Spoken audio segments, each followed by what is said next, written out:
Hello viewers, and welcome to Hanging Out with Temi. My name is Temi Ajayi. I'm your host today. I'm excited to be here. The program promises to be exciting. It's going to be informative, entertaining, and educating. The focus is on family, health, wealth, and fairness. We're showing on channel 31, Melbourne, Australia. Don't move. Hang in there, because Hanging Out with Temi continues in a moment.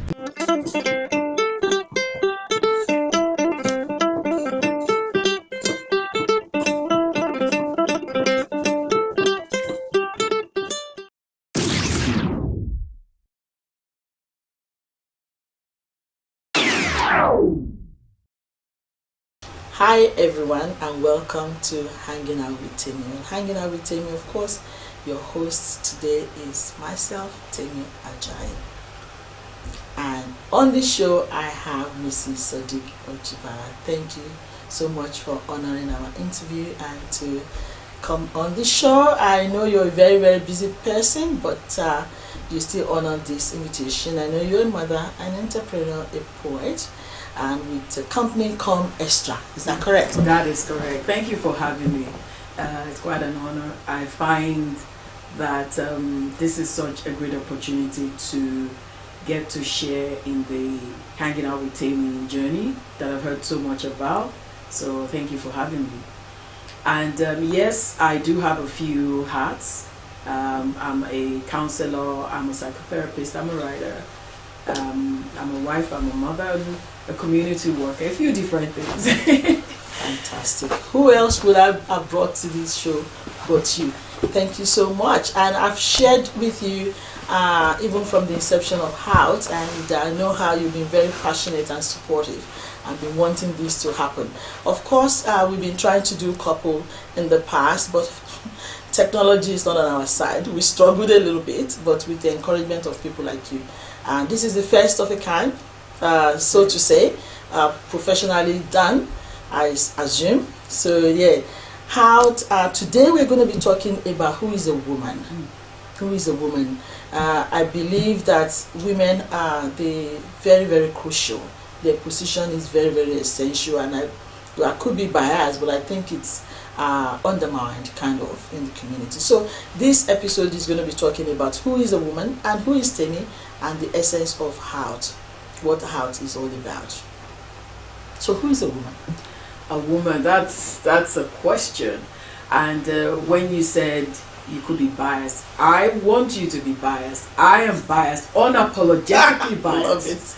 Because when you say who is a woman, the picture that comes into my mind is a pillar, essentially, a pillar for humanity. Yeah. And whether you're coming at it from a place of faith or from a place of functionality, a woman is a pillar, however you want to look at it. And I don't want to preempt what Howt is going to be talking about, but I just want to believe that in a nutshell, if we look at it in those two contexts that I've put there, I believe that a woman's place is really at the center of everything and anything, any conversation we want to have when you're talking about progress, when you're talking about the issues around what the world is facing today, globally and locally. When you talk about our own individual lives in our homes and how we as women, what roles we're actually playing. So I believe that a woman is a person who has been equipped by God to hold a very central position in the world. And you're looking at it in terms of biologically, emotionally. You're looking at it in terms of how the woman is a point of convergence for the whole community. And I can't even begin to tell you, because like I said, I don't want to preempt what Howt is going to be talking about, but I just believe that from a place of faith, I understand that a woman is created in in such a manner that she has been equipped with so much that is essential for the world. And from a place of functionality as well, I mean, if you're looking biologically, the other half of humanity is responsible for the whole of humanity. Come on now. Yes, because we are the ones who give birth to humanity. Right. So what are we talking about? You're very, very right. Thank you for mentioning that. And when you talk about spirituality, it's true. Because when God created Adam and Eve, when God created Adam, God says it's not good for him to be alone. With him, it will not do nothing until Eve was created. So that's what I know. And powerfully. And there's a thing that you mentioned there as well. That also bring something from inside of me, that they're the pillar, they're indeed the pillar. Because again, from my own faith, it was identified that a woman built a home. So there wasn't anywhere in the Bible that says man built a home. A woman built a home, and without a woman, there's no creation. Indeed. So well, let's talk a little bit about myself. Let me tell you about Temi. Again, similar to yourself, Temi is a mother, woman of faith, entrepreneur, and very daring. Could be controversial. Apparently it is, but I actually did not know that. But I know that now that I could be controversial. I'm not traditional. So you don't fit into the typical traditional sense of what a woman is? No, okay. I don't, because I believe from my again, everything is guided, and I know from your side too, it's guided by faith and by what I believe in my constitution, that God created man and a woman, and both of them individuals. There's role that is given to every one of them, and then when we're going to go back and give account of what we've done, you're not going to go back as Mrs. Watt. You are going to go back as an individual, and it's given to every one of us brain, faith, intellect, talent to be used. And I can just quickly add to that, because I like that you're giving us permission to actually be in one of our most essential roles, which is our faith, from a place of faith. Right. And I know that as a Muslim woman, it's exactly what you said. We're created with individual roles. I don't want to be a man. I'm not a man. That's right. I know my place as a woman, and it's not the place that people tend to see as this limited, unable, incompetent person who is just created for this role. Right. I'm a multifaceted person, and my humanity is there, and my womanity is also there, and all of those things are the things that make me who I am. So as a Muslim woman, I know that from a place of faith, you're talking about women also having roles that are essential. Correct. So, and that's the word that I want to leave it at. Very, very essential. I was talking to another friend of mine who is a Muslim, and she told me, I have to throw this in. I was asking her about the, mortgage and whatever, and she told me that when she got married, the money that she got from her dowry was so much that when they came to Australia, they used that money to buy a house. Oh, wow. And that house was in her name. Interesting. I'm like, the house that your husband lives is in your name. Which is such a progressive thing, isn't it? It's unbelievable. You see, so when you talk about tradition of where? Is it tradition of Africa? Tradition of Asia?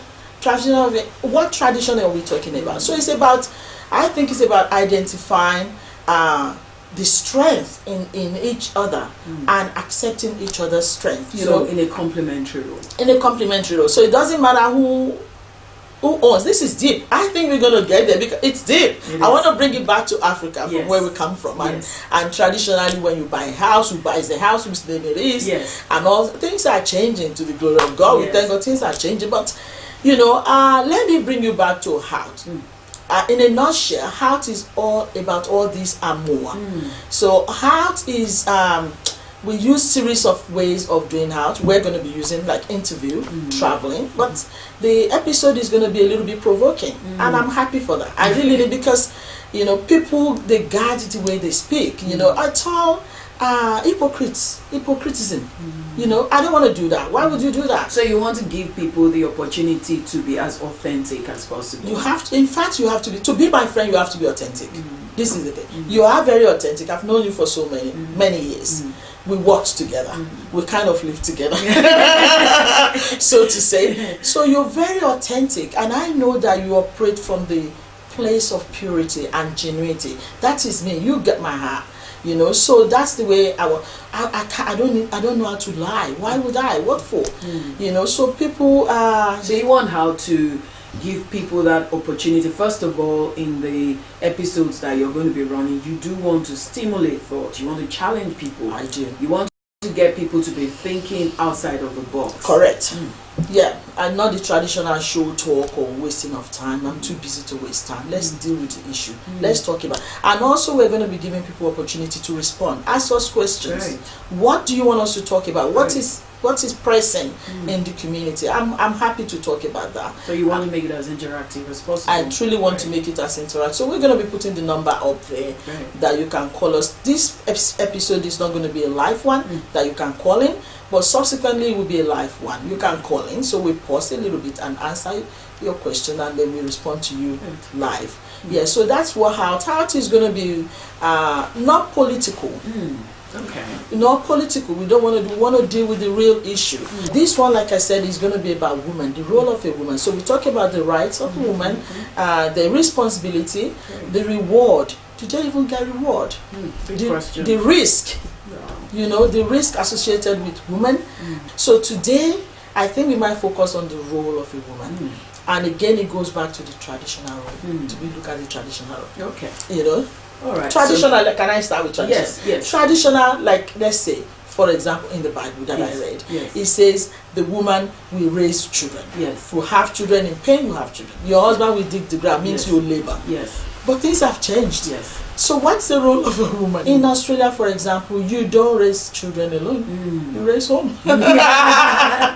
You raise home because you work hard as well. If you don't, you might find it a little bit tough. So we know that most of us, I can talk specifically from Nigeria, husband and wife are well educated, mostly, and they both, you know, why would your parents send you to university to study for you to stay home and just, why would you even go to school to start with? So we know that to make ends meet in Australia, we both want to work. But some people, they want you to work and do that, but then they still want you to go to tradition. So I'm thinking you have to choose. You can't pick what is good here and then pick what you think good suits you there and just mismatch. So you need to identify what exactly you want. Okay, so that's your position. That's my position. I'm going to challenge you here. Okay, now straight away. Bring it on. So because you said you cannot just cherry pick and choose which one suits you. Right. I actually believe that you can have points of convergence. You can always have those opportunities that allow you to look at what has, you know, those fundamental values that you have, whether it's coming from your books, your spiritual books, or it's coming from culture, to look at it and then put it in the context of where you are at the moment. So when you're living in the Western world, for example, there are quite a number of things that you have to renegotiate. It becomes problematic when we stay back home in our thinking and our mindset in a different physical space that requires a different kind of way of being. So I'll give you an example. Just like you said, you know, you say that the division of roles is for the man to go out and hunt to bring in the bread, traditionally, and the woman is meant to stay at home and look after the family. I don't see any reason why you still can't do that, but realistically. So which is what I mean by, I really do believe that you can pick and bring together. And how you do that essentially is really about having, first of all, open conversation between the spouses, between you and your spouses, to say, okay, look, this is what is obtaining here. We cannot survive on one income. We do need to have a discussion around this. And if both of us are working, then you cannot expect that because I'm the woman, I'm just going to come back home from having worked from morning till 9, and then it's only my responsibility to look after the children. We're going to have to negotiate. That's where I'm coming in. Yeah, so that's where I'm coming from. So that open communication is really important. I don't believe that we need to do away with tradition or belief. We just need to situate it within the space that we're in, within your family, because what obtains in your family might not work in mine. And then take that family unit, your family unit, and situate it in the communal space where you are living in order to say, hey, I don't have any house help. I don't have any family support here. I don't have anyone I don't even have maybe a grandmother, a grandpa that can live with the kids. So we're going to have to negotiate how we want to work at it, because there are a lot of layers of meaning in all of these traditional roles that can't just be done away with. Otherwise, what it does is that it creates a lot of misalignment of a lot of things, and that's part of what's causing a lot of mental illness and a lot of dissociation, and people just feel like they don't belong. They just don't understand, and from that you have all kinds of issues in the family unit, in the society. It's because a lot of the roles are now just confusing, and many people are struggling to understand, where do I fit into all of this? It's really confusing, and I know for sure, if I'm going to put a word on it, I'm going to call it a role reversal. Yes. If I'm going to put a word on it, it's a role reversal.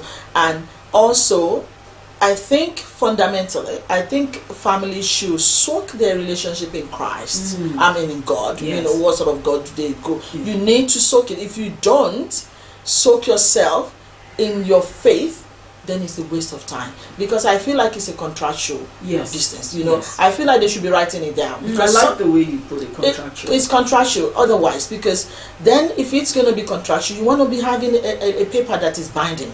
Because sometimes the husband is like, oh, you go to work and I will look after the kids, night shift. This is going to be deeper. We're going to go deeper later. But you go, for example, night shift as a nurse, and the husband will go to work during the day. Yes. You go at night. They look after the children, or take them to school. At the end of the day, maybe 2 years down the track, the husband say, "I'm the one that takes the children to school. You do not, even though you still work, you still cook, you still." So there's a whole lot of things that is associated. But I'm going to have to say the role is a lot. So we cannot even finish the role today. We can't. To juggle everything, to be a mother, to be a cook, a cleaner, a shovel driver. We're super women. We are super women. You reckon? We do. We deserve get out. Well, like we have to continue. Yes. Because I know time is clicking. Yes. And of course we need to. So what the question is going to be next time is we dig into this role, and then we ask them, the men out there, how do you treat the woman in your life? What constitution do you use? What is the guiding factor in how you run the home and look after your wife? And the girls, let's talk girls. How do you look after yourself? How do you see yourself? Are you subservient? What are you? Because like you said, you need to. I remember one day you said to me to define myself, and I was trying to kind of play around. You said, no, just tell me exactly. You're powerful, you're entrepreneur, you're this and you're that. And I'm going to talk about my entrepreneurship and how it all started. You'd love to have some more. So, but on this show, we have to just say goodbye now. And the next time, we're going to go deeper into the role, responsibility, the risk, the reward, and how do you treat yourself as a woman? How do you men? Send something in. Let's hear from you. And Mrs. Sadiq Ojiba, thank you so much. I appreciate you. Thanks for having me. We do appreciate it. And Amazement Network, thank you so much. For our cameraman, we do appreciate you. This man, powerful man, if you want to do any amazement duty, just contact Howt, and we'll be passing you on to this man. Your guarantee, 100% money back guarantee. And your show is coming, your program is coming very, very soon. Yes. When is that? Oh, so we've got a personal development workshop for women. One starts on Monday next week, actually. And I've got a couple more coming up later in the year, June and July. Anyone who's interested can always contact you and you can give them. I also have online classes as well. So you can always get the information through Howt. You can always get information throughout with Come Extra Life Coach. I've attended your program before, powerful. So your life will never be the same again. These are professional psychotherapists. They will psychoanalyze. They will give you tools in which to navigate life as well. Thank you. So can I say, ta-ta for now.